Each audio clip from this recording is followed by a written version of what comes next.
guys, welcome back. Today we have something quite a bit different. We have a couple of vintage locks. That's right, not one, but two vintage locks that I received a couple of days ago from AreWeThereYet from UKLS. And it was it was a trade that we were working out because I really wanted one of these ABIS telephone locks, and I only discovered them not all that long ago. And when I first saw one, I was like, what on earth is that? It looks like a very badly made padlock. But it's actually a vintage lock, and it's designed to lock up telephones.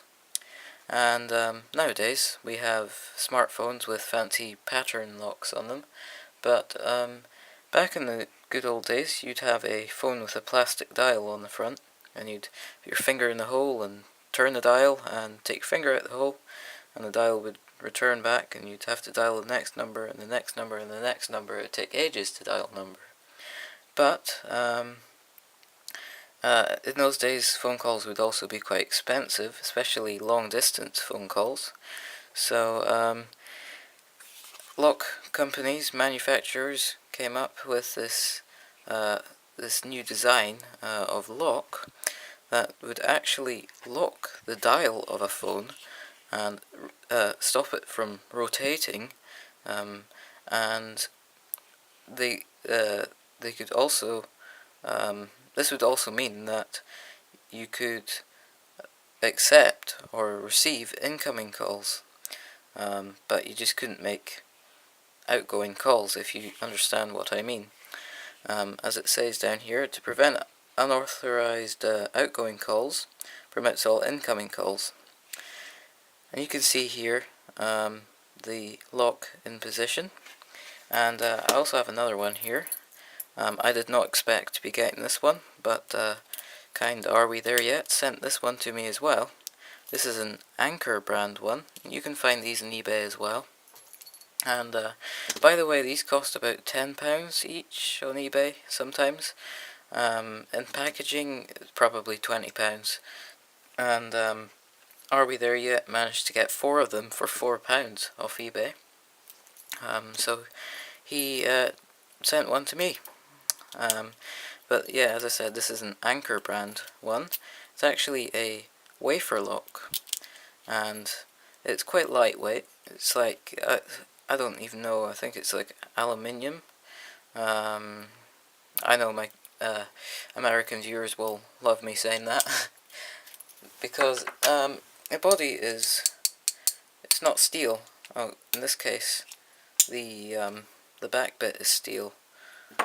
But the way it works is you'd put this into the hole in the dial, you'd turn the key, and this little flag bit would turn up and prevent you from removing the lock without the key.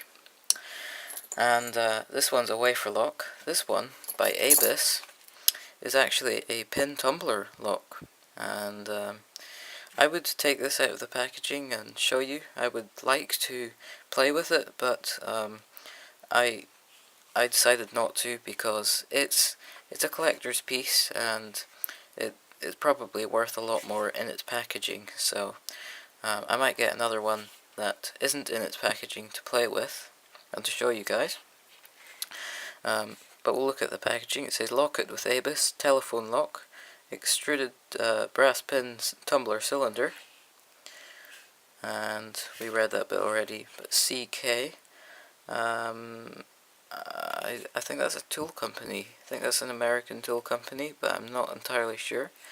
Number 7280, 7280, and also down there number T80. Camera won't focus on that, but it also says Hong Kong on it, which I was quite surprised to see also on the back of the tailpiece, I guess you could say.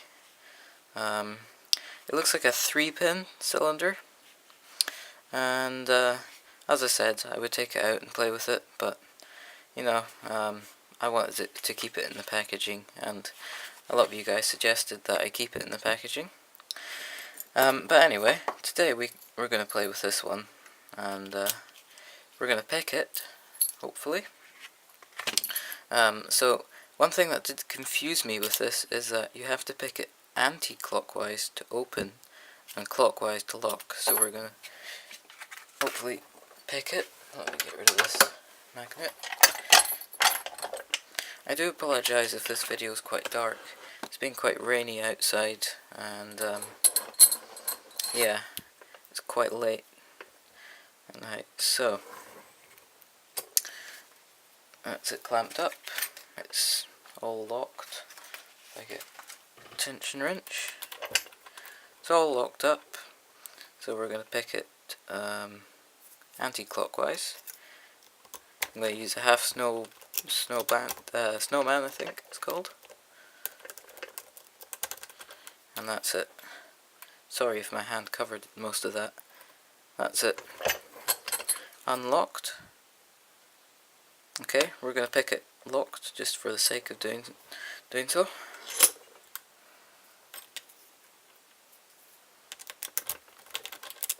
That's it. Locked. Okay, so it's good fun to play with.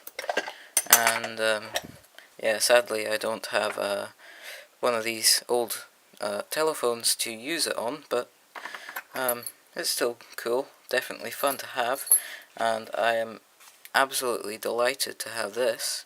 So, are we there yet? Thank you so much for sending this to me.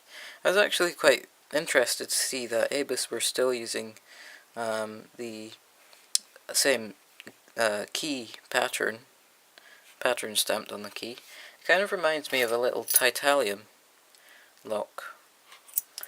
I was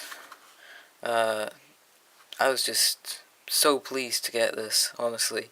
I think there's also a German version of this. That's all the writings in German.